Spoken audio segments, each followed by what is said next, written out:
नमस्कार। BSc part first के chapter solid state में क्रिस्टल संरचना के निर्धारण की घूर्णन विधि का अध्ययन करेंगे।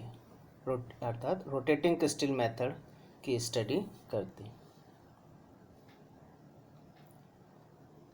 पिछले लेक्चर्स में हमने क्रिस्टल स्ट्रक्चर डिटरमाइन करने की लाउज मेथड और पाउडर मेथड देखा था। ये दोनों मेथड रोटेटिंग क्रिस्टल मेथड से किस प्रकार भिन्न है ये हम देखें। लाउज मेथड में हम क्रिस्टल का ओरिएंटेशन ज्ञात करते हैं और पाउडर मेथड से हम क्रिस्टल की लैटिस पैरामीटर ज्ञात करते हैं, जबकि रोटेटिंग क्रिस्टल मेथड से हम क्रिस्टल्स के लैटिस कांस्टेंट ज्ञात करते हैं। लाउज मेथड में हम सिंगल क्रिस्टल यूज़ करते हैं, जबकि पाउडर मेथड में हम पॉली क्रिस्टल या पाउडर क्रिस्टल यूज़ करते हैं, जबकि रोटेटिंग क्रिस्टल मेथड में हम सिंगल क्रिस्टल का उपयोग करते हैं, यानी सिंगल क्रिस्टल की स्ट्रक्चर डिटरमाइन करते हैं।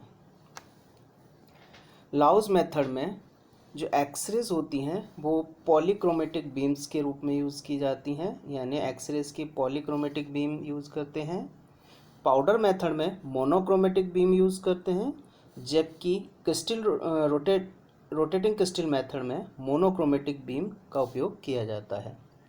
लाउज मेथड में फिक्स्ड एंगल होता है, जबकि रोटेटिंग क्रिस्टल मेथड में एंगल वेरिएबल होता है और पाउडर मेथड में भी एंगल वेरिएबल होता है।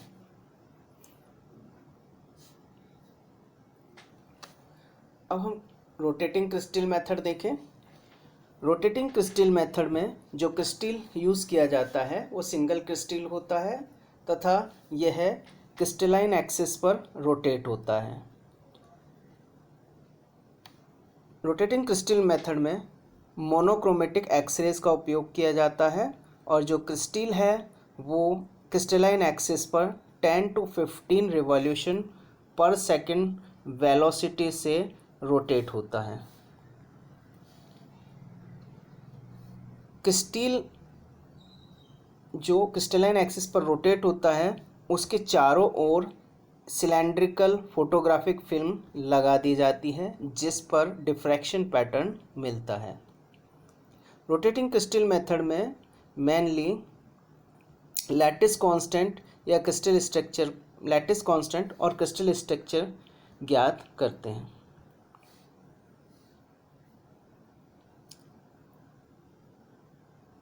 रोटेटिंग क्रिस्टल मेथड का इंस्ट्रूमेंटेशन और मेथड हम देखें। रोटेटिंग क्रिस्टल मेथड में क्रिस्टल को एक रोटेटिंग शाफ्ट, ये क्रिस्टल है, इस क्रिस्टल्स को एक रोटेटिंग शाफ्ट, ये रोटेटिंग शाफ्ट है, इस शाफ्ट पर लगा दिया जाता है और इस शाफ्ट रोटेटिंग क्रिस्टल के चारों ओर सिलेंड्रिकल शेप में फोटोग्राफिक फिल्म लगा देते हैं। इस फोटोग्राफिक फिल्म के दोनों ओर दो हॉल होते हैं। फर्स्ट हॉल, यानी ये फर्स्ट हॉल है और ये सेकंड हॉल। तो फर्स्ट हॉल से एक्सरे पास होती है और सेकंड हॉल से जो एक्सरे डिफ्रैक्टेड नहीं होती है वह निकल जाती है। एक्सरे सोर्स एक्सरे प्रोड्यूस करता है।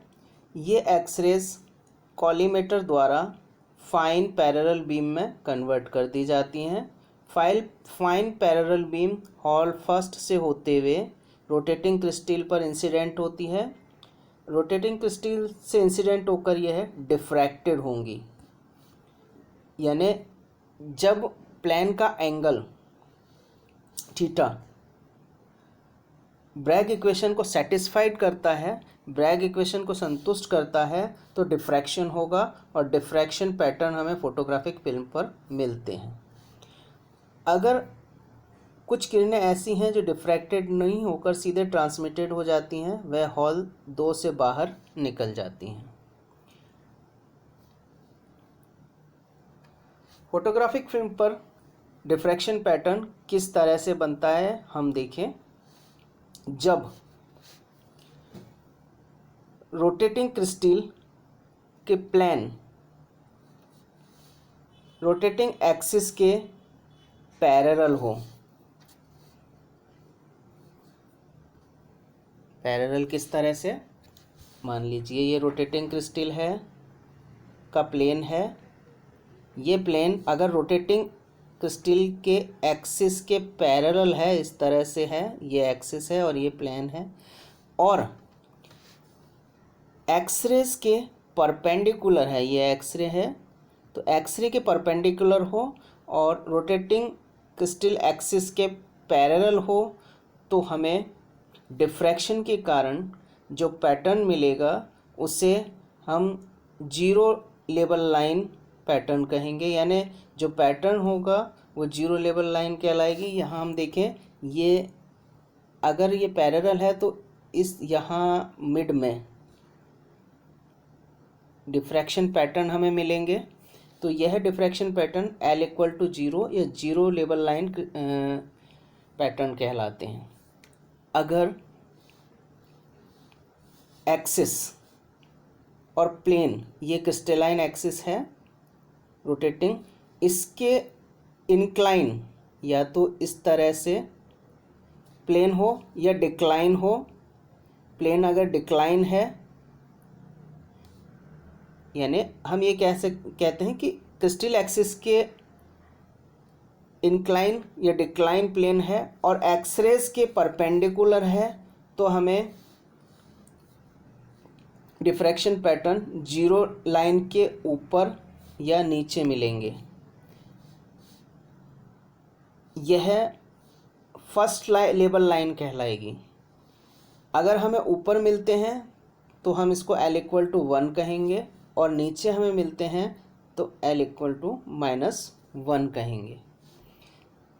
तो हम डिफ्रैक्शन पैटर्न देखें तो मिड में हमारे जीरो लेवल लाइन होगी और उसके अबव और लोअर फर्स्ट लेवल लाइन होंगी।